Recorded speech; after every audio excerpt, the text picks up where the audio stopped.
Hi, welcome to Xylem IAS. നമ്മൾ എക്കണോമിക്സിൻ്റെ NCERT സീരീസാണ് നോക്കിക്കൊണ്ടിരിക്കുന്നത് അല്ലേ. അപ്പോൾ ഇന്ന് നമ്മൾ നോക്കാൻ വേണ്ടി പോകുന്നതിൻ്റെ 4th പാർട്ടാണ്. Already first, second and third part നമ്മുടെ യൂട്യൂബ് ചാനലിൽ അപ്ലോഡ് ചെയ്തിട്ടുണ്ട്. കണ്ടിട്ടില്ലാത്തവരത് കണ്ടിട്ട് മാത്രം ഈ 4th പാർട്ട് കാണാൻ വരിക. അപ്പോൾ ഇത് 9th സ്റ്റാൻഡേർഡ് NCERTയുടെ ലാസ്റ്റ് ചാപ്റ്റർ ആയിരിക്കും കേട്ടോ. ഇന്ന് നമ്മൾ നോക്കാൻ വേണ്ടി പോകുന്ന ഫുഡ് സെക്യൂരിറ്റി ഇൻ ഇന്ത്യ 4ാമത്തതും ലാസ്റ്റ് ചാപ്റ്ററുമാണ്.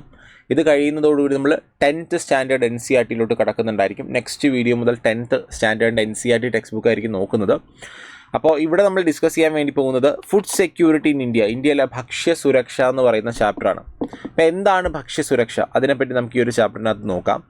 ആദ്യമായിട്ട് ഫുഡ് സെക്യൂരിറ്റിയുടെ definition: availability, accessibility and affordability of food grains അല്ലെങ്കിൽ food items to all people at all times. അതിനെയാണ് നമ്മൾ എന്തെന്ന് പറയുന്നത്, ഫുഡ് സെക്യൂരിറ്റി അല്ലെങ്കിൽ ഭക്ഷ്യസുരക്ഷ എന്ന് പറയുന്നത്.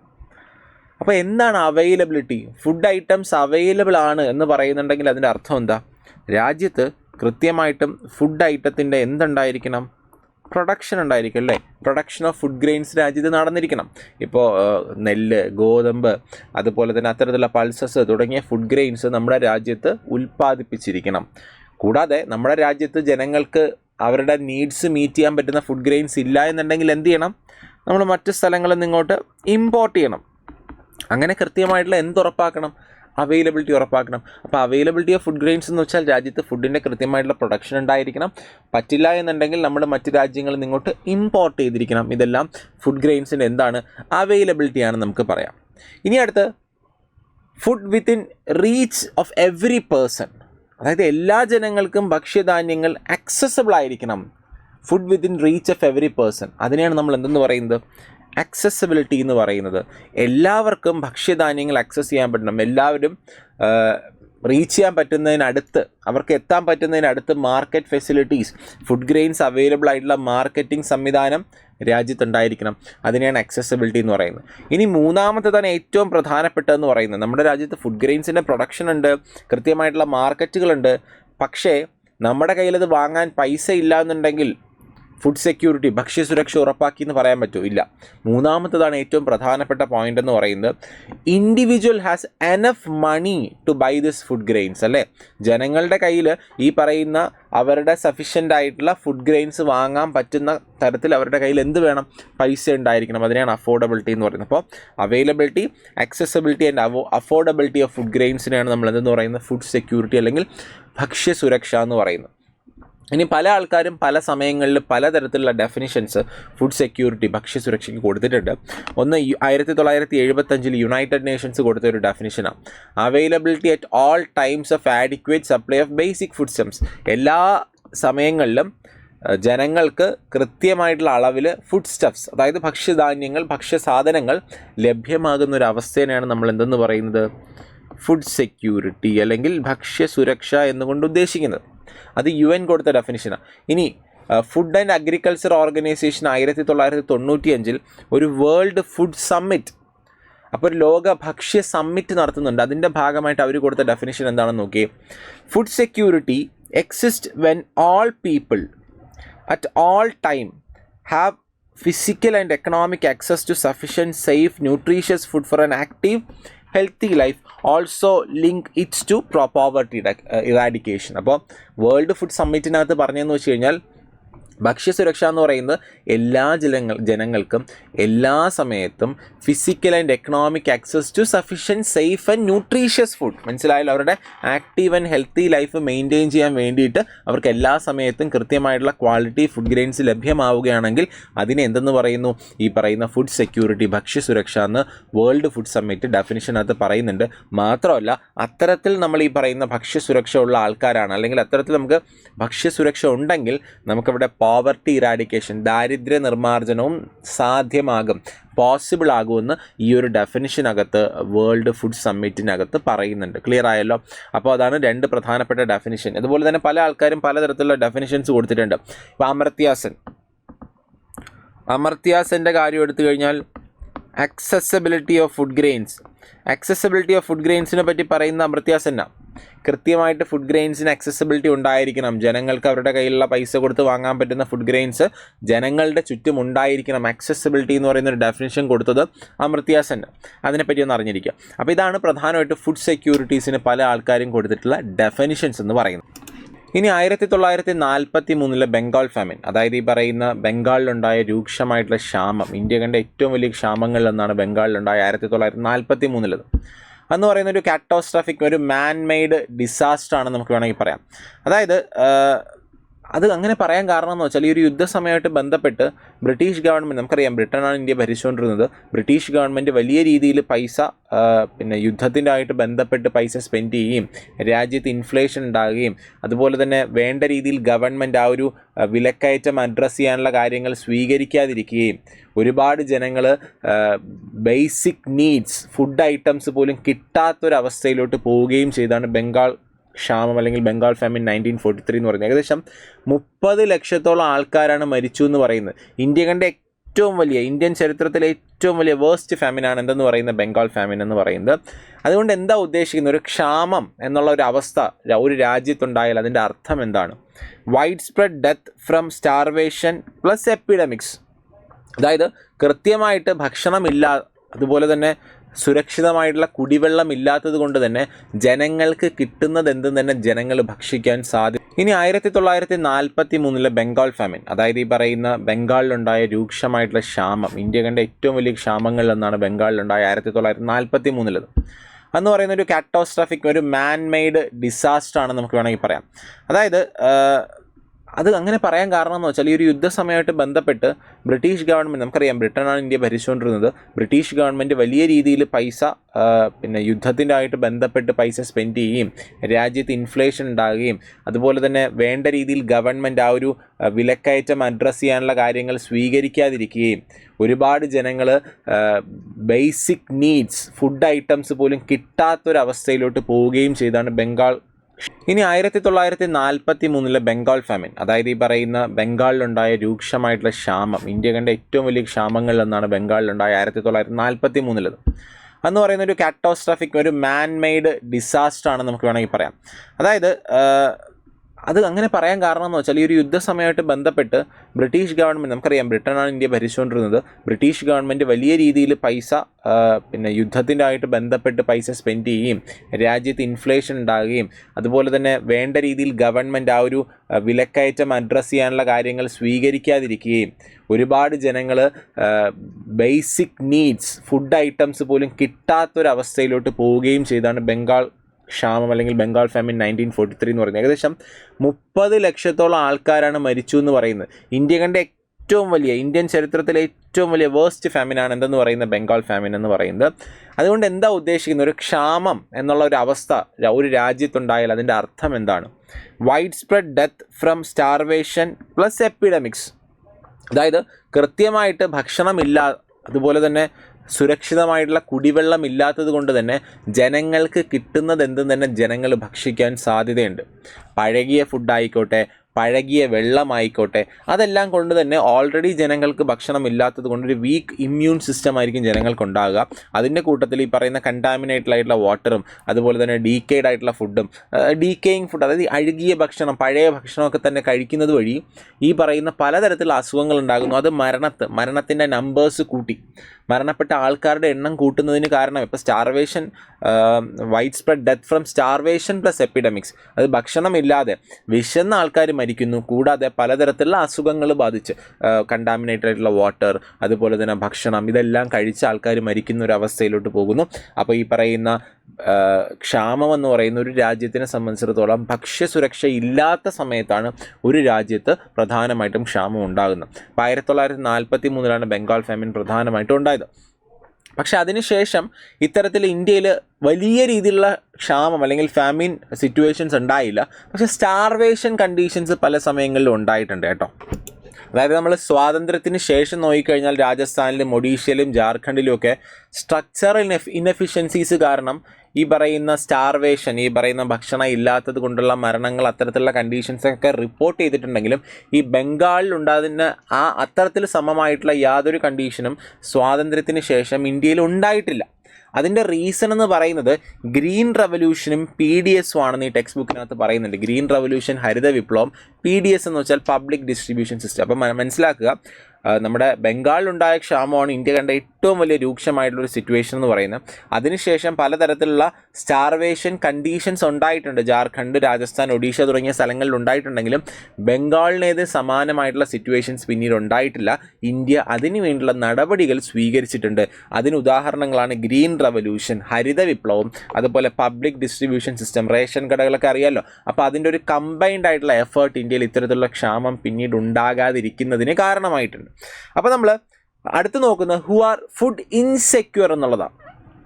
ആർക്കൊക്കെയാണ് കൃത്യമായിട്ട് ഭക്ഷ്യധാന്യങ്ങൾ കിട്ടാത്തത്, അല്ലെങ്കിൽ ഇത്തരത്തിലുള്ള ഫുഡ് സെക്യൂരിറ്റിയിലെ ഭക്ഷ്യസുരക്ഷ എന്ന് പറയുന്ന പരിധിയിൽ നിന്ന് പലപ്പോഴും പുറത്തു പോകുന്ന ആൾക്കാർ ആരൊക്കെയെന്നാണ് ഇവിടെ പറഞ്ഞിട്ടുള്ളത്. അതിലൊന്നാമത് landless with little or no land. അവർ നമുക്കറിയാം കൃത്യമായിട്ടും പുവർ പീപ്പിൾ ആയിരിക്കും അല്ലേ. പോവർട്ടി, ദാരിദ്ര്യം എന്ന് പറയുന്ന ഒരു കാറ്റഗറിയിൽ പെടുന്ന ആൾക്കാരായിരിക്കും, ദരിദ്രരായിരിക്കും. ദരിദ്രരാണ് landless with little or no land എന്ന് പറയുന്നത്. എനിക്ക് സ്വന്തമായിട്ട് ഭൂമിയുണ്ടെന്ന് വിചാരിക്കാം. സ്വന്തമായിട്ട് ഭൂമിയുണ്ട്, അത്യാവശ്യം ഭൂമിയുണ്ട്, ഒരു ഏക്കറോ 2 ഏക്കറോ അല്ലെങ്കിൽ 10 ഏക്കറൊക്കെ ഭൂമിയുള്ള ഒരാളാണെങ്കിൽ എനിക്ക് വരുമാനം, വേറൊരു ജോലി ഇല്ലെങ്കിൽ പോലും എനിക്ക് അവിടെ കൃഷി ചെയ്യാം, അല്ലെങ്കിൽ എൻ്റെ വസ്തു പാട്ടത്തിന് കൊടുക്കാം, അതിൽ നിന്ന് വരുമാനം കിട്ടുന്നുണ്ട്. അപ്പോൾ ആ ഇൻകം ഉപയോഗിച്ച് ഞാൻ ഫുഡ് ഗ്രെയിൻസ് എന്ത് ചെയ്യും, പർച്ചേസ് ചെയ്യും. പറഞ്ഞ് മനസ്സിലായല്ലോ. അപ്പോൾ ദാരിദ്ര്യം ഇല്ലാണ്ടായി കഴിഞ്ഞാൽ ഉറപ്പായിട്ടും ഭക്ഷ്യസുരക്ഷ ഉറപ്പാക്കാൻ പറ്റും. അപ്പോൾ ലാക്ക് ഓഫ് അസറ്റ്സ്, നമ്മുടെ ദാരിദ്ര്യം എന്ന് പറയുന്നത്, പോവർട്ടി എന്ന് പറയുന്ന ചാപ്റ്റർ പഠിച്ചപ്പോൾ നമ്മൾ പറഞ്ഞു ദാരിദ്ര്യത്തിൻ്റെ ഒരു പ്രധാനപ്പെട്ട റീസൺ എന്ന് പറയുന്നത് ലാക്ക് ഓഫ് അസറ്റ്സ്, എൻ്റെ കയ്യിൽ കൃത്യമായിട്ടുള്ള ആസ്തി, വസ്തുവകകൾ ഇല്ല എന്നുള്ളതാണ്. അപ്പോൾ ഇവിടെ landless with no or little land, വളരെ കുറച്ച് ഭൂമിയോ അല്ലെങ്കിൽ ഭൂമി ഇല്ലാത്തൊരവസ്ഥയിലോട്ട് പോയി കഴിഞ്ഞാൽ എനിക്കവിടെ വരുമാനം ഉണ്ടാക്കാനുള്ള സാധ്യത തന്നെ എന്ത് ചെയ്യുന്നുണ്ട്, അടയുന്നുണ്ട്. Then traditional artisans, petty self employed, destitutes, beggars തുടങ്ങിയ ആൾക്കാർ, യാചകർ, ഭിക്ഷക്കാർ, അതുപോലെ ഡെസ്റ്റിറ്റ്യൂട്ട്സ്, നിരാലംബരായിട്ടുള്ള ആൾക്കാർ, ആരും നോക്കാനില്ലാത്ത ആൾക്കാർ, വരുമാനം ഇല്ലാത്ത ആൾക്കാർ. ദെൻ ട്രഡീഷണൽ ആർട്ടിസൻസ്, നമുക്കറിയാവുന്ന കാര്യമാണ്. പരമ്പരാഗത ആർട്ടിസൻസുകൾ, ഇപ്പോൾ കരകൗശല വിദഗ്ധരായിട്ടുള്ള ആൾക്കാർ, അവർക്കൊന്നും പലപ്പോഴും ഈ പറയുന്ന ഇന്നത്തെ ഒരു സമൂഹത്തിൽ വരുമാനം ഏൺ ചെയ്യാൻ വേണ്ടി പറ്റുന്നില്ല. അവർക്ക് വേണ്ട രീതിയിലുള്ള വരുമാനമൊന്നും കിട്ടുന്നില്ല. അവരുടെ ഉൽപ്പന്നങ്ങൾ മാർക്കറ്റിൽ വാങ്ങാൻ ആളില്ലാത്തൊരവസ്ഥ. സെൽഫ് എംപ്ലോയിഡ്, വളരെ ചെറിയ രീതിയിൽ ചെറിയ പെട്ടിക്കടകളൊക്കെ നടത്തുന്ന ആൾക്കാരുണ്ടല്ലോ. അപ്പോൾ ഈ പറയുന്ന പെറ്റി സെൽഫ് എംപ്ലോയിഡ് എന്ന് ഉദ്ദേശിക്കുന്ന വളരെ കുറച്ച് വരുമാനം കിട്ടുന്ന സ്വയം തൊഴിൽ കണ്ടെത്തുന്ന ആൾക്കാരല്ല, പെട്ടിക്കട നടത്തുന്ന ആൾക്കാരല്ല എന്നല്ല ഞാൻ ഉദ്ദേശിച്ചത്. അതിൻ്റെ ഒരു അർത്ഥം, ഒരു എക്സാമ്പിൾ പറഞ്ഞതാണ്. ചെറിയ രീതിയിൽ വരുമാനം കിട്ടുന്ന സ്വയം തൊഴിൽ കണ്ടെത്തുന്ന ആൾക്കാർ. അപ്പോൾ ഇത്തരത്തിലുള്ള ആൾക്കാർക്കെല്ലാം തന്നെ ഭക്ഷ്യസുരക്ഷ എന്ന് പറയുന്ന പരിധിയിൽ നിന്ന് പലപ്പോഴും പുറത്തു പോകാറുണ്ട്. ഫുഡ് ഇൻസെക്യൂർ ആയിട്ട് മാറാറുണ്ടല്ലേ അവർ. ദെൻ അർബൻ ഏരിയാസിൽ കാഷ്വൽ, ഇൽ പെയ്ഡ് ലേബർ, മാർക്കറ്റ് വർക്കേഴ്സൊക്കെ എന്ന് പറഞ്ഞാൽ വല്ലപ്പോഴും മാത്രം ജോലി കിട്ടുന്ന ആൾക്കാരൊക്കെ നഗരപ്രദേശങ്ങളിൽ ഇത്തരത്തിൽ ഫുഡ് സെക്യൂരിറ്റിക്ക് വെളിയിൽ നിൽക്കുന്ന ആൾക്കാരാണ്. ദെൻ SC ST വിഭാഗം, OBC ഗ്രൂപ്പ്, അതായത് ഭൂമി ഒട്ടും തന്നെ ഇല്ലാത്ത SC ST, scheduled caste, scheduled tribe, അതുപോലെ OBC കാറ്റഗറിയിലൊക്കെ പെട്ട ആൾക്കാർ. Then disaster displaced migrants.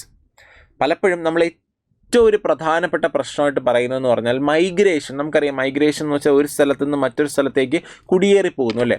പലപ്പോഴും ഒരു റെഫ്യൂജീസ് ആയിട്ട് വരാറുണ്ട്. കാരണം എന്ന് വെച്ചാൽ ഡിസാസ്റ്റർ ബാധിച്ചിട്ട് അല്ലേ. ഈ പറയുന്ന പോലെ പ്രകൃതി ദുരന്തങ്ങൾ, നമുക്കറിയാം വയനാട് പ്രകൃതി ദുരന്തം ഉണ്ടാകുന്നു, അല്ലെങ്കിൽ നമുക്ക് പ്രളയം ഉണ്ടാകുന്നതൊക്കെ സമയത്തൊക്കെ നിങ്ങൾക്ക് അറിയാവുന്ന കാര്യമാണ്. അവരെ പലരെയും ക്യാമ്പുകളിലോട്ട് മാറും. എത്ര തന്നെ വരുമാനം ഉണ്ടെന്ന് പറഞ്ഞിരുന്ന ആൾക്കാരാണെങ്കിലും പ്രകൃതി ദുരന്തം, ഫ്ലഡ് ആണെങ്കിലും മണ്ണിടിച്ചിലും ഭൂകമ്പമൊക്കെ ഉണ്ടാകും. നമുക്ക് ഗുജറാത്തിലെ ഭൂകമ്പം നമ്മൾ കണ്ടതാണ്. അതുപോലെ തന്നെ നോർത്ത് ഇന്ത്യയിലുണ്ടായ ഉത്തരാഖണ്ഡിലൊക്കെ ഉണ്ടായ പ്രളയം നമ്മൾ കണ്ടതാണ്. കേരളത്തിലുണ്ടായ പ്രളയം കണ്ടതാണ്. അപ്പോൾ ഇത്തരത്തിലുള്ള പ്രകൃതി ദുരന്തങ്ങൾ ഉണ്ടാകുമ്പോൾ എത്ര തന്നെ വസ്തുവകൾ ഉണ്ടെന്ന് പറഞ്ഞ ആൾക്കാരാണെങ്കിൽ പോലും, എത്ര തന്നെ വരുമാനം ഉണ്ടെന്ന് പറഞ്ഞ ആൾക്കാരാണെങ്കിൽ പോലും അവർക്കെല്ലാം ഉപേക്ഷിച്ചിട്ട് ഒരു ക്യാമ്പിലോട്ട് മാറേണ്ട ഒരു അവസ്ഥ വരും. അങ്ങനെ വരുന്ന സമയത്ത് അവർ മൈഗ്രൻസ് അല്ലെങ്കിൽ വേറെ സ്ഥലങ്ങളിലേക്ക് മാറേണ്ട ഒരു അവസ്ഥ വരും. അപ്പോൾ അവരും ഭക്ഷ്യസുരക്ഷയ്ക്ക് പുറത്താണ്. ഇനി അടുത്ത് പ്രഗ്നൻറ്റ്, നഴ്സിംഗ് മദേഴ്സ്. അതുപോലെ ഇന്ത്യയിൽ പലപ്പോഴും നമ്മൾ കാണുന്നുണ്ട് 5 വയസ്സിന് താഴെയുള്ള കുട്ടികൾ മാൽനറിഷ്ഡ്, അല്ലെങ്കിൽ ഈ പറയുന്ന പോലെ കൃത്യമായിട്ടുള്ള ന്യൂട്രിയൻസ്, പോഷകാഹാരങ്ങൾ ഇല്ലാത്തത് കൊണ്ട് പലപ്പോഴും ഈ പറയുന്ന പോലെ പ്രശ്നങ്ങൾ നേരിടുന്നുണ്ട്. അപ്പോൾ ഫുഡ് സെക്യൂരിറ്റി എന്ന് പറയുമ്പോൾ അവിടെ നമ്മൾ ന്യൂട്രീഷണൽ സെക്യൂരിറ്റി എന്നൊരു കാര്യവും കൂടെ പറയണം കേട്ടോ. ഇപ്പോൾ സ്ത്രീകൾക്ക്, പ്രഗ്നൻ്റ് ആയിട്ടുള്ള സ്ത്രീകൾക്ക് വെറുതെ ഭക്ഷണം കിട്ടിയിട്ട് കാര്യമില്ല. ന്യൂട്രീഷനായിട്ടുള്ള ഫുഡ് ഐറ്റംസ് കിട്ടണം. അതുപോലെ തന്നെ കുട്ടികൾക്ക്. അപ്പോൾ അങ്ങനെ എന്ത് ചെയ്യുന്നുണ്ട്, ഇവർ മാൽനറിഷ്ഡ് ആയിട്ട് മാറുന്നുണ്ട്. മനസ്സിലായോ? ദെൻ പലപ്പോഴും ഫുഡ് ഇൻസെക്യൂർ സ്റ്റേറ്റ്സ് എന്ന് പറയുന്ന UP, Bihar, Jharkhand, Odisha, west Bengal, Chhattisgarh, part of Madhya Pradesh, Maharashtra എല്ലാം തന്നെ ഫുഡ് ഇൻസെക്യൂർ ആയിട്ടുള്ള സംസ്ഥാനങ്ങളെന്ന് ഈ ഒരു ടെക്സ്റ്റ് ബുക്കിനകത്ത്, ഈ ഒരു ചാപ്റ്ററിനകത്ത് പറയുന്നുണ്ട്. പറഞ്ഞ കാര്യം ക്ലിയർ ആയല്ലോ? ഓക്കെ. അടുത്തത് hunger, chronic versus seasonal hunger. എന്താണ് ക്രോണിക് ഹങ്കർ, എന്താണ് സീസണൽ ഹങ്കർ? അതായത് ക്രോണിക് ആ പേരിനകത്ത് തന്നെ ഉണ്ട്. ക്രോണിക് ഡിസീസസ് എന്ന് നിങ്ങൾ കേട്ടിട്ടില്ലേ? ക്രോണിക് എന്ന് വെച്ചാൽ ദീർഘകാലം അല്ലെങ്കിൽ ജീവിതകാലം മുഴുവൻ നമ്മുടെ കൂടെ ഉള്ള അസുഖങ്ങളെയാണ് ക്രോണിക് ഡിസീസ് എന്ന് പറയുന്നത് അല്ലേ? പലപ്പോഴും ക്രോണിക് അസുഖങ്ങളെന്ന് പറയുമ്പോൾ ഇപ്പോൾ ക്രോണിക് ആയിട്ടുള്ള ചുമ എന്ന് നമ്മൾ പറയാറില്ല. അതായത് കുറേ കാലം ആൾക്കാരെ കൂടെ ഉള്ളതാണ് ആ ചുമ എന്ന് പറയുന്നത്. അല്ലെങ്കിൽ അത്തരത്തിലുള്ളതാണ് ക്രോണിക് എന്ന് പറയുന്നത്. ദീർഘകാലം നീണ്ടു നിൽക്കുന്നു, ഒരു പെർമനൻ്റ് ആയിട്ട് മാറുന്നതിനാണ് ക്രോണിക് എന്ന് പറയുന്നത്. സീസണൽ എന്ന് വെച്ചാൽ വല്ലപ്പോഴും മാത്രം ഉള്ളതിനെയാണ് നമ്മൾ സീസണൽ എന്ന് പറയുക. ഇവിടെ നോക്കിയേ, ക്രോണിക് ഹങ്കർ എന്നുകൊണ്ട് ഉദ്ദേശിക്കുന്നത് persistently inadequate diet due to low income or poverty. അതായത് വരുമാനം വളരെ കുറവാണ്, എനിക്ക് വരുമാനം ഇല്ല, എനിക്ക് ദാരിദ്ര്യത്തിലാണ്, നമ്മൾ കുടുംബം ദാരിദ്ര്യത്തിലാണ്, അല്ലെങ്കിൽ വരുമാനം ഇല്ലാത്തൊരവസ്ഥയാണെന്നുണ്ടെങ്കിൽ തുടർച്ചയായിട്ട് എനിക്ക് ഭക്ഷണ സാധനങ്ങൾ കിട്ടാത്തൊരു സിറ്റുവേഷനിലോട്ട് ഞാൻ പോകും. തുടർച്ചയായിട്ട് എനിക്ക് ഭക്ഷ്യധാന്യങ്ങൾ ഇല്ലാത്തൊരവസ്ഥ, ഫുഡ് സെക്യൂരിറ്റി ഇല്ലാത്തൊരവസ്ഥ, തുടർച്ചയായി എന്തെന്ന് പറയുന്നത് പട്ടിണിയിലോട്ട് പോകുന്നൊരവസ്ഥയാണ് ക്രോണിക് ഹങ്കർ എന്ന് പറയുന്നത്. ഒരു കാലത്ത് അവർക്ക് വല്ലപ്പോഴും മാത്രം ഭക്ഷണ സാധനങ്ങൾ കിട്ടുന്നു, വല്ലപ്പോഴും മാത്രം ക്വാളിറ്റിയുള്ള ഫുഡ് ഐറ്റംസ് കിട്ടുന്നൊരവസ്ഥയാണ് ക്രോണിക് ഹങ്കർ എന്നുകൊണ്ട് ഉദ്ദേശിക്കുന്നത്. മനസ്സിലായി? ക്രോണിക് എന്ന് വെച്ചാൽ ഒരു പെർമനൻ്റ് ആയിട്ടുള്ള സിറ്റുവേഷനാണ് നമ്മൾ എന്തെന്ന് പറയുന്നത് ക്രോണിക്. എന്നാൽ സീസണൽ എന്ന് പറയുമ്പോൾ അതെന്താണ്? ടെമ്പററി ആണ് കേട്ടോ, താൽക്കാലികമാണ്. അതായത് ഇപ്പോൾ കർഷകരുണ്ടല്ലേ, കർഷകർക്ക് നമുക്കറിയാം, കർഷകർക്ക് വരുമാനമുള്ള സീസൺസ് ഉണ്ട്. പക്ഷേ ചില സമയങ്ങളിൽ അവർക്ക് വരുമാനം ഉണ്ടാകില്ല. ആ സമയത്ത് അവർക്ക് കുടുംബത്തിന് വേണ്ട ഭക്ഷ്യധാന്യങ്ങൾ കൊടുക്കാൻ പറ്റാത്തൊരവസ്ഥ വരും. അതിനാണ് സീസണൽ എന്ന് പറയുന്നത്. Type two agriculture crop cycles, പലപ്പോഴും കൃഷിയായിട്ട് ബന്ധപ്പെട്ടാണ് ഈ ഒരു സീസണൽ ഹങ്കർ നമുക്ക് കാണാൻ പറ്റുന്നത്. ഓർ കാഷ്വൽ ലേബർ സൈക്കിൾ, അതായത് ഈ പറയുന്ന പോലെ പലപ്പോഴും ഇപ്പോൾ ടൂറിസം സീസൺ സമയത്ത് ഗൈഡായിട്ട് പോകുന്ന ആൾക്കാരുണ്ടാവേ, ടൂറിസം സീസൺ ഇല്ലെങ്കിൽ അവർക്ക് വരുമാനമില്ല. അതുപോലെ കർഷകർക്ക് കൃഷിയുള്ളപ്പോൾ മാത്രം വരുമാനമുണ്ട്, ഇല്ലെങ്കിൽ വരുമാനമില്ല. അപ്പോൾ വരുമാനം ഇല്ലാത്ത സമയത്ത് അവർക്ക് കുടുംബത്തിനെ നോക്കാൻ വേണ്ട രീതിയിലുള്ള ഭക്ഷ്യധാന്യങ്ങൾ നേടിയെടുക്കാൻ പറ്റണമെന്നില്ല. അപ്പോൾ ഒരു ഫുഡ് സെക്യൂരിറ്റിയിൽ നിന്ന് അവർ പുറത്താകും, അവർ ഹങ്കർ ക്രൈസിലോട്ട് പോകും. അതാണ് സീസണൽ ഹങ്കർ എന്ന് പറയുന്നത്. ഒരു ടെമ്പററി നേച്ചറാണ് സീസണൽ ഹങ്കർ എന്നുള്ള കാര്യം അറിഞ്ഞിരിക്കുക. അടുത്തത് ഗ്രീൻ റവല്യൂഷൻ. നമ്മൾ പറഞ്ഞു ബംഗാളിലുണ്ടായ ക്ഷാമത്തിന് ശേഷം ഇന്ത്യയിൽ പിന്നീട് അത്തരത്തിലൊരു രൂക്ഷമായിട്ടുള്ള സിറ്റുവേഷൻ ഉണ്ടായിട്ടില്ല. അതിന് കാരണമെന്ന് പറയുന്നത് ഗ്രീൻ റവല്യൂഷനാണ്. മനസ്സിലായല്ലോ? അപ്പോൾ അതിന് കാരണം എന്താണ്?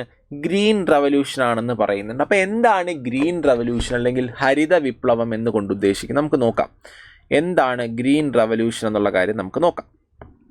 അപ്പോൾ നോക്കിയേ, ഗ്രീൻ റവല്യൂഷൻ, ഹരിത വിപ്ലവം നമ്മൾ പഠിച്ചിട്ടുള്ളതാണ്. എന്നാലും എന്താണെന്നുള്ള കാര്യം നമുക്കൊന്ന് നോക്കാം. ഇതിനെപ്പറ്റിയൊക്കെ ഇനി നിങ്ങൾ ശ്രദ്ധിക്കാനുള്ള കാര്യം, നമ്മളിപ്പം പഠിച്ച 9th സ്റ്റാൻഡേർഡിലും 10th സ്റ്റാൻഡേർഡിലൊക്കെ പഠിച്ച ബേസിക് ആയിട്ടുള്ള കാര്യങ്ങളാണ്. ടെക്സ്റ്റ് ബുക്കിനകത്ത് പറയുന്ന ഏറ്റവും ബേസിക് ആയിട്ടുള്ള കാര്യങ്ങളാണ്.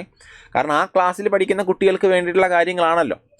പക്ഷേ നമ്മൾ 11th 12th ഇനി അങ്ങോട്ട് പോകുമ്പോൾ, അല്ലെങ്കിൽ 10th 11th പോകുമ്പോൾ ഈ പഠിച്ച കാര്യങ്ങളുടെ മുകളിലാണ് നമ്മൾ കൂടുതൽ കാര്യങ്ങൾ പഠിക്കുന്നത്. അപ്പം നിങ്ങൾ തന്നെ വിചാരിക്കും, എന്തുകൊണ്ടാണ് ഇത് ഇത്രയും മാത്രം പറഞ്ഞു പോകുന്നത്? ഈ ടെക്സ്റ്റ് ബുക്കിൽ ഇത്രയേ ഉള്ളൂ. അപ്പോൾ 10th പഠിക്കുമ്പോൾ നമ്മൾ പഠിച്ച പോവർട്ടിയോ അല്ലെങ്കിൽ അതിന് അൺഎംപ്ലോയ്മെൻറ്റിനേക്കാളും കുറച്ചും കൂടെ കൂടുതൽ പഠിക്കും. 11th പോകുന്ന സമയത്ത് ഗ്രീൻ റവല്യൂഷനെ പറ്റി കൂടുതൽ പഠിക്കും. അപ്പോൾ ഓരോ ക്ലാസ്സിലും പ്രോഗ്രസീവായിട്ട് നമ്മൾ എന്ത് ചെയ്യും? അതത് ക്ലാസ്സിൽ പറഞ്ഞിട്ടുള്ള കാര്യങ്ങൾ, ടെക്സ്റ്റ് ബുക്കിനകത്ത് പറഞ്ഞിട്ടുള്ള കാര്യങ്ങൾ പഠിച്ച് പോകും. കൂടുതൽ അഡീഷണൽ കാര്യങ്ങൾ നമ്മൾ പറയാത്തതെന്ന് വെച്ചാൽ സമയമില്ല. നമുക്ക് ഈ പറയുന്ന ടെക്സ്റ്റ് ബുക്ക് മാത്രം പഠിച്ച് പോവുക എന്നുള്ളതാണ് ഇപ്പോഴത്തെ ഉദ്ദേശം എന്ന് പറയുന്നത് അല്ലേ. അപ്പോൾ അതിന് എത്രയും കുറഞ്ഞ സമയത്ത് ടെക്സ്റ്റ് ബുക്കിനെ പറ്റിയുള്ള അനാലിസിസ് നടത്താൻ പറ്റുമോ അത്രയും കാര്യങ്ങൾ പറഞ്ഞു പോവുക. ഓക്കെ. അപ്പോൾ ഗ്രീൻ റവല്യൂഷൻ അല്ലെങ്കിൽ ഹരിത വിപ്ലവം എന്ന് പറഞ്ഞാൽ എന്താ? നിങ്ങൾക്ക് എല്ലാവർക്കും അറിയാവുന്ന കാര്യമാണ്. നമ്മുടെ രാജ്യത്ത് 1960 ആകുന്ന സമയത്ത് നമ്മുടെ രാജ്യത്ത് എന്ത് ചെയ്യുന്നുണ്ട്? High yielding varieties of seeds, അതാണ് HIV സീഡ്സ് അല്ലേ. എന്താണ് HIV സീഡ്സ് എന്ന് പറയുന്നത്? High yielding varieties of seeds എന്ന് വെച്ചാൽ അത്യുൽപാദന ശേഷിയുള്ള വിത്തിനങ്ങൾ. 100% ഗ്യാരണ്ടിയാണ്. ഇത് നട്ട് കഴിഞ്ഞാൽ നമുക്ക് തിരിച്ച് റിട്ടേൺ കിട്ടുമെന്നുള്ളത് ഉറപ്പാണ്. അതാണ് high yielding varieties of seeds അല്ലെങ്കിൽ HIV സീഡ്സ് എന്ന് പറയുന്നത്. അത് ഉപയോഗിക്കുന്നു. കൂടാതെ നമ്മൾ എന്തുപയോഗിക്കുന്നു? കെമിക്കൽ ഫെർട്ടിലൈസേഴ്സ് ആൻഡ് പെസ്റ്റിസൈഡ്സ്, അതായത് രാസവളങ്ങളും കീടനാശിനികളും ഉപയോഗിക്കുന്നു. കൂടാതെ irrigation scientific methods of irrigation use ചെയ്യുന്നു, കൂടാതെ മോഡേൺ ടെക്നോളജീസ്. ഇത്രയും സാധനങ്ങൾ യൂസ് ചെയ്തിട്ട് നമ്മുടെ രാജ്യത്ത് ഫുഡ് പ്രൊഡക്ഷൻ, ഭക്ഷ്യ ഉൽപാദനം വർദ്ധിപ്പിച്ച ഒരു പ്രക്രിയനെ വിളിക്കുന്ന പേരാണ് ഗ്രീൻ റവല്യൂഷൻ. അപ്പം ഗ്രീൻ റവല്യൂഷൻ എന്ന് വെച്ചാൽ നമ്മുടെ രാജ്യത്ത് എന്ത് ചെയ്യുന്നുണ്ട്, ഭക്ഷ്യധാന്യങ്ങളുടെ ഉൽപ്പാദനം കൂടി. 1960-70 സമയം, 60 സമയത്ത് നമ്മുടെ രാജ്യത്ത് എന്ത് ചെയ്യുന്നു, ഭക്ഷ്യ ഉൽപ്പാദനം വർദ്ധിപ്പിച്ച ഒരു പ്രോസസ്സിനെ വിളിക്കുന്ന പേരാണ് എന്തെന്ന് പറയുന്നത്, ഗ്രീൻ റവല്യൂഷൻ എന്ന് പറയുന്നത്. ഇന്ത്യനെ ഭക്ഷ്യ ഉൽപ്പാദനത്തിൽ സെൽഫ് സഫിഷ്യൻ്റ് ആക്കി മാറ്റി. അതുവരെ ഇന്ത്യ മറ്റ് രാജ്യങ്ങളിൽ നിന്നും കൂടുതലും ഭക്ഷ്യധാന്യങ്ങൾ ഇങ്ങോട്ട് എന്ത് ചെയ്തുകൊണ്ടിരുന്നു, ഇമ്പോർട്ട് ചെയ്തുകൊണ്ടിരുന്നു, ഇറക്കുമതി ചെയ്തുകൊണ്ടിരുന്നു. അമേരിക്കയിൽ നിന്നൊക്കെ നമ്മൾ എന്ത് ചെയ്യുന്നു, ഭക്ഷ്യധാന്യങ്ങൾ ഇറക്കുമതി ചെയ്തുകൊണ്ടിരുന്ന ഒരു സിറ്റുവേഷനിൽ നിന്ന് ഒരു ഇമ്പോർട്ടറിൽ നിന്ന് നമ്മൾ എന്താക്കി മാറ്റി, നമ്മുടെ രാജ്യം ഒരു സെൽഫ് സഫിഷ്യൻസി മാത്രമല്ല, നമ്മുടെ മറ്റ് രാജ്യങ്ങളിലോട്ട് കയറ്റുമതി ചെയ്യാനും തുടങ്ങി ഫുഡ് ഐറ്റംസ്. അപ്പോൾ 80 മെട്രിക് മില്യൺ ടൺ 1960-61 നിന്ന് 252 മില്യൺ ടണ്ണിലോട്ട് എന്ത് ചെയ്തിട്ടുണ്ട്, ഫുഡ് പ്രൊഡക്ഷൻ ഇൻക്രീസ് ചെയ്യാൻ വേണ്ടി ഗ്രീൻ റവല്യൂഷൻ നമ്മളെ ഹെൽപ്പ് ചെയ്തു. മാത്രമല്ല ഗ്രീൻ റവല്യൂഷൻ നമ്മൾ വീറ്റ് റവല്യൂഷൻ എന്നൊക്കെ വിളിക്കാറുണ്ട്. കാരണം എന്താ, കൂടുതലും ഫോക്കസ് ചെയ്ത് വീറ്റിലാണ്. അതായത് ഈ പറയുന്ന പോലെ ഗോതമ്പ്, പിന്നെ അരി, പിന്നെ ചെറിയ മറ്റ് ധാന്യങ്ങൾ, കൂടുതൽ വേറെ ഒരുപാട് ധാന്യങ്ങൾ ഉണ്ടായിരുന്നില്ല. ഏറ്റവും കൂടുതൽ ഫോക്കസ് ചെയ്ത് എന്തിനാണ്, വീറ്റിലാണ്, ഗോതമ്പിലാണെന്ന് അറിഞ്ഞിരിക്കുക. അതുകൊണ്ട് തന്നെ green revolution is also known as wheat revolution. Green revolution നമ്മൾ ഗോതമ്പ് വിപ്ലവം എന്നും പറയാറുണ്ട്. അപ്പോൾ 1968 ഗ്രീൻ റവല്യൂഷനുമായിട്ട് ബന്ധപ്പെട്ട്, അതൊരു വീറ്റ് റവല്യൂഷൻ എന്ന് പറയല്ലേ, അപ്പോൾ അതുമായിട്ട് ബന്ധപ്പെട്ട് സ്റ്റാമ്പ് ഇന്ദിരാഗാന്ധി റിലീസ് ചെയ്യുന്നുണ്ടായിരുന്നു. ഇനി ഇത് പഞ്ചാബ്, ഹരിയാന, വെസ്റ്റേൺ, ഉത്തർപ്രദേശ് തുടങ്ങിയ സ്ഥലങ്ങളിലാണ് കൂടുതൽ ഫോക്കസ് ചെയ്തത്. അപ്പോൾ അതിൻ്റെ അതൊരു നെഗറ്റീവായിട്ടുള്ള കാര്യം അത് തന്നെയായിരുന്നു. കാരണം പഞ്ചാബ്, ഹരിയാന, വെസ്റ്റേൺ, UP തുടങ്ങിയ സ്ഥലങ്ങളിൽ കോൺസെൻട്രേറ്റ് ചെയ്തുകൊണ്ട് തന്നെ മറ്റ് സംസ്ഥാനങ്ങളിൽ ഭക്ഷ്യ ഉൽപ്പാദനം കാര്യമായിട്ട് വർദ്ധിച്ചിട്ടില്ല. ഇതിനൊരുപാട് പോരായ്മകളുണ്ടായിരുന്നു. കാരണം കെമിക്കൽ ഫെർട്ടിലൈസേഴ്സും കെമിക്കൽ പെസ്റ്റിസൈഡ്സും ഒക്കെ യൂസ് ചെയ്തുകൊണ്ട് മണ്ണിൻ്റെ ഗുണനിലവാരം താഴ്ന്നു പോയി, pH ലെവൽ മാറി, അത് സമീപ പ്രദേശത്തുള്ള ജലാശയങ്ങളെ മലിനീകരിക്കപ്പെട്ടു. അതുപോലെ ഒരുപാട് ബാക്ടീരിയാസ് ചത്തൊടുങ്ങി, മനുഷ്യർക്ക് പലതരത്തിലുള്ള അസുഖങ്ങൾ വന്നു, ക്യാൻസർ പോലുള്ള, റെനൽ ഫെയിലുവർ, കിഡ്നി അസുഖങ്ങളൊക്കെ വന്നു. അങ്ങനെയൊക്കെ പറഞ്ഞ് ഒരുപാട് ഇഷ്യൂസ്, നെഗറ്റീവ് ഇഷ്യൂസ്, ഇതിനെപ്പറ്റി നെഗറ്റീവ് ഇമ്പാക്റ്റ് ഇതിനുണ്ടായി എന്നും പറയുന്നുണ്ട് ഗ്രീൻ റവല്യൂഷനായിട്ട് ബന്ധപ്പെട്ട്. പക്ഷേ എന്തൊക്കെയാണെന്നുണ്ടെങ്കിൽ നമ്മുടെ സെൽഫ് സഫിഷ്യൻസി, ഭക്ഷ്യ ഉൽപ്പാദനത്തിൽ സ്വയം പര്യാപ്തത കൈവരിക്കാൻ ഗ്രീൻ റവല്യൂഷൻ നമ്മളെ ഹെൽപ്പ് ചെയ്തു എന്നുള്ള കാര്യത്തിൽ യാതൊരു തർക്കവും ഇല്ല. ഇനി അടുത്തത് ബഫർ സ്റ്റോക്ക് എന്ന് പറയുന്നത് നമ്മുടെ ഗവൺമെൻറ്റിൻ്റെ കയ്യിലുള്ള നിലവിലുള്ള സ്റ്റോക്കിനെയാണ് നമ്മൾ ബഫർ സ്റ്റോക്ക് എന്ന് പറയുന്നത്. അപ്പോൾ ശ്രദ്ധിക്കാനുള്ള കാര്യം എന്ന് വെച്ച് കഴിഞ്ഞാൽ പലപ്പോഴും പല സംസ്ഥാനങ്ങളിലും ഇപ്പോൾ സർപ്ലസ് സ്റ്റേറ്റുകൾ, അതിനാണ് സർപ്ലസ് സ്റ്റേറ്റ് എന്ന് പറയുന്നത്. പല സംസ്ഥാനങ്ങളിലും അവർക്ക് വേണ്ടിയിട്ടുള്ള ഭക്ഷ്യധാന്യങ്ങൾ, അവരുടെ ജനങ്ങൾക്ക് കൊടുക്കാനുള്ള ഭക്ഷ്യധാന്യങ്ങൾ ഉൽപ്പാദിപ്പിച്ചതിന് ശേഷം അവരുടെ കയ്യിൽ അഡീഷണൽ ആയിട്ട് കുറേ ഫുഡ് ഐറ്റംസ് ഉണ്ടാവും അല്ലേ. ഇപ്പോൾ നെല്ലിപ്പോൾ നെല്ല് കൂടുതലായിട്ട് ഉൽപ്പാദിപ്പിക്കുന്നു, അവരുടെ ജനങ്ങൾക്ക് മാത്രമല്ല, അവരുടെ കയ്യിൽ സർപ്ലസ് ആയിട്ടുള്ള ഫുഡ് ഐറ്റംസ് ഉണ്ടായിരിക്കും. അത് ഗവൺമെൻറ് എന്ത് ചെയ്യും, ഈ പറയുന്ന പോലെ വാങ്ങിച്ച് അവരുടെ കയ്യിൽ സൂക്ഷിക്കുക. അപ്പോൾ ശ്രദ്ധിക്കാനുള്ള കാര്യം, ഗവൺമെൻറ് നേരിട്ടല്ല വാങ്ങുക, പകരം ആരും ഉപയോഗിച്ചിട്ടാണ്, FCI ഫുഡ് കോർപ്പറേഷൻ ഓഫ് ഇന്ത്യയാണ് ഗവൺമെൻറ്റിന് വേണ്ടി ഇത്തരത്തിൽ നെല്ലും ഗോതമ്പും ഒക്കെ കർഷകരുടെ കയ്യിൽ നിന്ന് വാങ്ങുന്നത്. വെറും എല്ലാ സ്റ്റേറ്റിൽ നിന്ന് വാങ്ങുക അല്ല ചെയ്യുക, പകരം സർപ്ലസ് ഉള്ള, അതായത് ഫുഡ് സർപ്ലസ് ഉള്ള സംസ്ഥാനങ്ങളിൽ നിന്ന് വാങ്ങുന്നു, അത് ഗവൺമെൻറ് വാങ്ങി സ്റ്റോക്ക് ചെയ്ത് വയ്ക്കുന്നു. ഇതിനാണ് നമ്മൾ ബഫർ സ്റ്റോക്ക് എന്നുകൊണ്ട് ഉദ്ദേശിക്കുന്നത്. അപ്പോൾ കർഷകർക്ക് ഒരു മുൻകൂട്ടി തീരുമാനിച്ചൊരു വില കൊടുത്തിട്ടാണ് ഇത് വാങ്ങുന്നത് കേട്ടോ. ആ വിലയാണ് നമ്മൾ എന്തെന്ന് പറയുന്നത്, MSP, മിനിമം സപ്പോർട്ട് പ്രൈസ്. ഇതിനെപ്പറ്റിയൊക്കെ കൂടുതൽ അങ്ങോട്ട് +1 +2 ടെക്സ്റ്റ് ബുക്കുകളൊക്കെ വായിക്കുമ്പോൾ ആ ചാപ്റ്റേഴ്സ് പഠിക്കുമ്പോൾ നമ്മൾ അവിടെ എന്താണ് MSP, മിനിമം സപ്പോർട്ട് പ്രൈസ് എന്നുള്ള കാര്യം പറയും. അപ്പോൾ ഇവിടെ ബഫർ സ്റ്റോക്ക് എന്ന് വെച്ചാൽ സർപ്ലസ് ഉള്ള ഫുഡ് ഗ്രെയിൻസ് ഉൽപ്പാദനത്തിൽ സർപ്ലസ് ഉള്ള സംസ്ഥാനങ്ങളിൽ നിന്ന് വാങ്ങി സ്റ്റോക്ക് ചെയ്യുന്നതിനാണ് നമ്മൾ എന്തെന്ന് പറയുന്നത്, ബഫർ സ്റ്റോക്ക് എന്ന് പറയുന്നത്. ഫുഡ് കോർപ്പറേഷൻ ഓഫ് ഇന്ത്യയാണ് കേന്ദ്ര സർക്കാരിന് വേണ്ടി. അപ്പോൾ കേന്ദ്ര സർക്കാർ നേരിട്ടല്ല ചെയ്യുന്നത്, ഓർത്തിരിക്കുക, കേന്ദ്ര സർക്കാർ നേരിട്ടല്ല ഭക്ഷ്യധാന്യങ്ങൾ വാങ്ങി സൂക്ഷിക്കുക, പകരം ഫുഡ് കോർപ്പറേഷൻ ഓഫ് ഇന്ത്യനെ ഉപയോഗിച്ചിട്ടാണ് എന്നുള്ള കാര്യം അറിഞ്ഞിരിക്കുക. അപ്പോൾ ഇത്തരത്തിൽ സർപ്ലസ് ഉള്ള സ്ഥലങ്ങളിൽ നിന്ന് വാങ്ങി സൂക്ഷിച്ചിട്ട് ഡെഫിസിറ്റ് ഉള്ള സ്ഥലങ്ങളിൽ അത് ഡിസ്ട്രിബ്യൂട്ട് ചെയ്യുന്നു അല്ലേ. ഇപ്പോൾ കേരളം ഫുഡ് ഡെഫിസിറ്റ് ഉള്ള സ്ഥലമാണ്. നമുക്കറിയാം കേരളം എന്ന് പറയുന്ന ഒരു കൺസ്യൂമർ സ്റ്റേറ്റ് ആണല്ലേ. മറ്റ് സ്ഥലം നമുക്ക് വേണ്ട നെല്ലൊക്കെ ഇവിടെ ഉൽപ്പാദിപ്പിക്കുന്നുണ്ടോ? ഇല്ല, നമ്മൾ പലപ്പോഴും മറ്റ് സംസ്ഥാനങ്ങളിൽ നിന്നാണ് വാങ്ങുന്നത്. അപ്പോൾ അത്തരത്തിൽ ഫുഡ് ഡെഫിസിറ്റ് ഉള്ള സ്ഥലങ്ങളിലോട്ട് ഡിസ്ട്രിബ്യൂട്ട് ചെയ്യുന്നു. അതുപോലെ സബ്സിഡീസ് പാവപ്പെട്ട ആൾക്കാർക്ക് കുറഞ്ഞ നിരക്കിൽ കൊടുക്കുന്നു. അപ്പോൾ ഇതെങ്ങനെയാണ് ചെയ്യുന്നത് നോക്കി. സംഭവം എന്ന് പറഞ്ഞു കഴിഞ്ഞാൽ ഇത്രയേ ഉള്ളൂ. അതായത് കർഷകരുടെ കയ്യിൽ നിന്ന്, സർപ്ലസ് സ്റ്റേറ്റുകളിൽ നിന്ന് എന്ത് ചെയ്യുന്നു, ആര് വാങ്ങുന്നു? ഗവൺമെൻറ് ഓഫ് ഇന്ത്യക്ക് വേണ്ടി FCI food Corporation of India വാങ്ങി എന്ത് ചെയ്യുന്നു? ബഫർ സ്റ്റോക്കിൽ വയ്ക്കുന്നു, സൂക്ഷിച്ചതിന് ശേഷം ഇതിൽ നിന്ന് എന്ത് ചെയ്യുന്നുണ്ട്? ഡെഫിസിറ്റ് സ്റ്റേറ്റ്, അതായത് ഈ പറയുന്ന ഭക്ഷ്യധാന്യങ്ങൾ ഇല്ലാത്ത സംസ്ഥാനങ്ങൾ, ഉദാഹരണം കേരള പോലുള്ള സംസ്ഥാനങ്ങൾക്ക് വിതരണം ചെയ്യുന്നു. മാത്രമല്ല പാവപ്പെട്ട ആൾക്കാർക്ക്, പുവർ പീപ്പിളിന് ഈ പറയുന്ന പബ്ലിക് ഡിസ്ട്രിബ്യൂഷൻ റേഷൻ കടകൾ വഴി വിതരണം ചെയ്യുന്നു.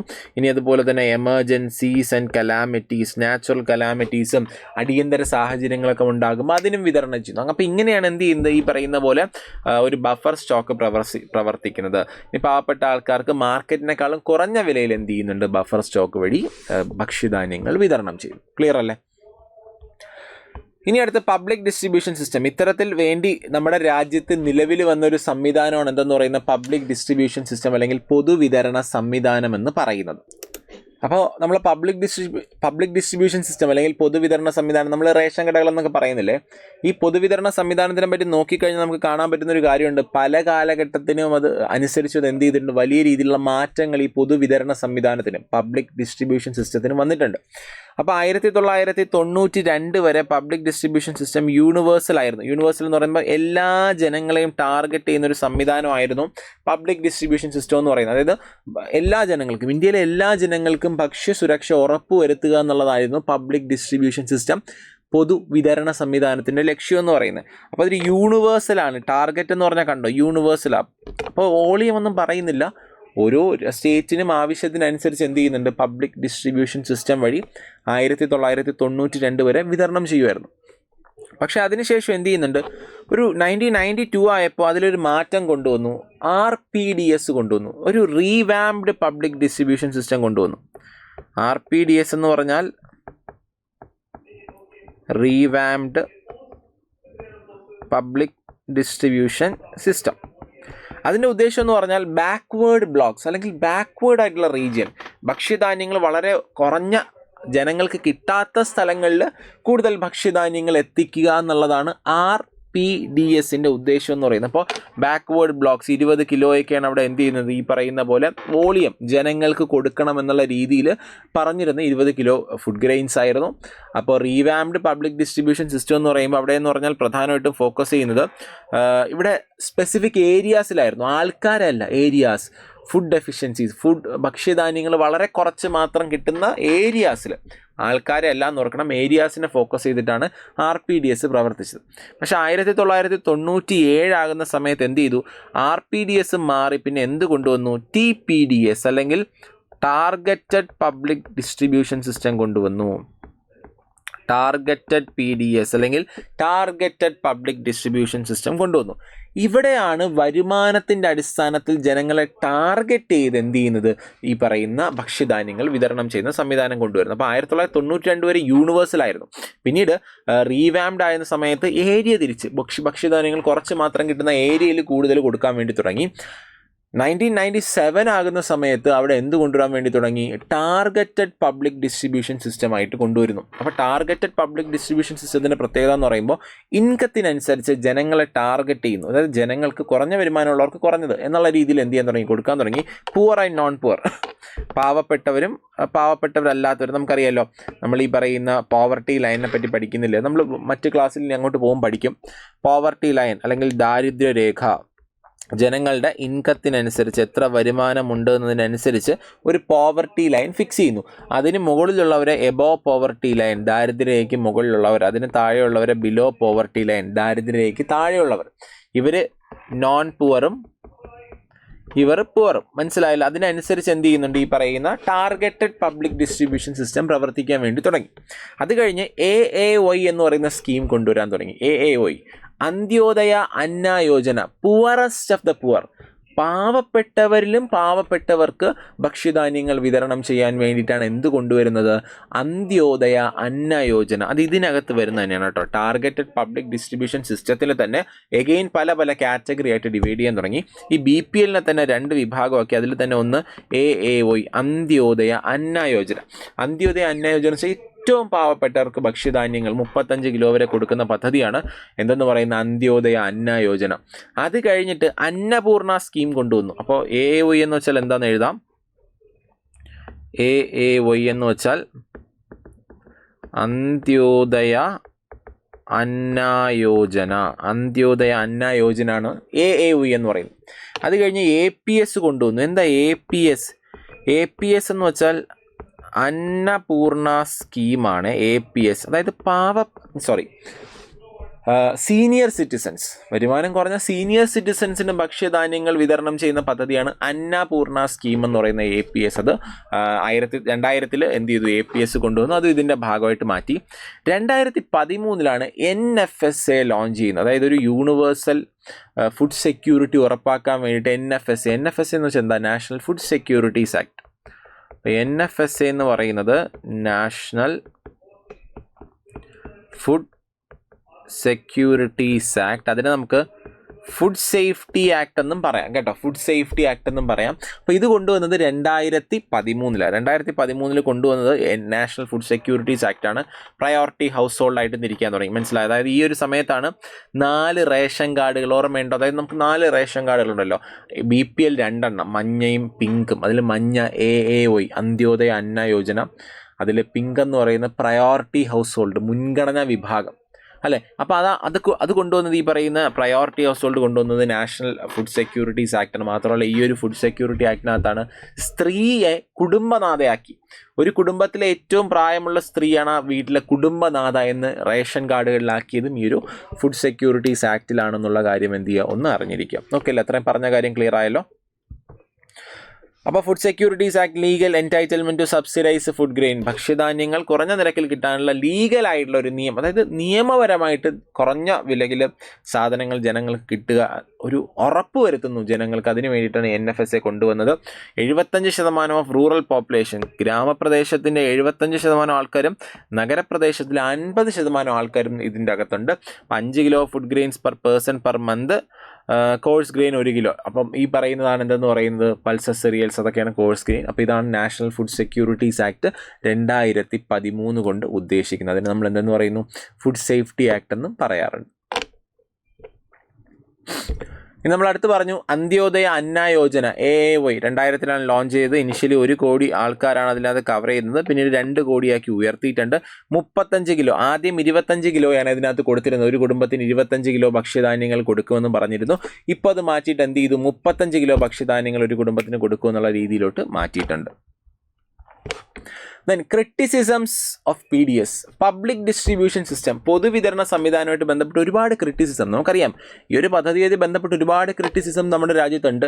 അതിലൊന്ന് ഓവർഫ്ലോയിങ് FCI ഗോഡൗൺസ്. അതായത് FCI ഗോഡൗണുകൾ ഓവർഫ്ലോ ചെയ്യുകയാണ്. ഷോർട്ടേജ് വേസ്റ്റേജ് പാരഡോക്സ് എന്ന് വെച്ച് കഴിഞ്ഞാൽ പ്രധാനപ്പെട്ട പ്രശ്നം FCI ഗോഡൗണുകളിൽ ഒരുപാട് സാധനങ്ങൾ ഓവർഫ്ലോ ചെയ്ത് അവിടെ എന്തുണ്ടാകുന്നു? വേസ്റ്റേജ് ഉണ്ടാകുന്നു. പക്ഷേ സ്റ്റിൽ ഒരുപാട് സ്ഥലങ്ങളിൽ ഫുഡ് ഐറ്റത്തിന് ഷോർട്ടേജ് ഉണ്ട്. അതാണ് ഷോർട്ടേജ് വേസ്റ്റേജ് പാരഡോക്സ് എന്ന് പറയുന്നത്.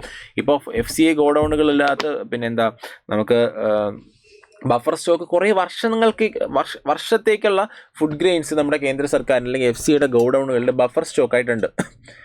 പക്ഷേ ഇത്രയും സ്റ്റോർ ചെയ്യുന്ന സാധനം വെച്ചാൽ വേസ്റ്റേജാണ്, വളരെ വേസ്റ്റാണ്.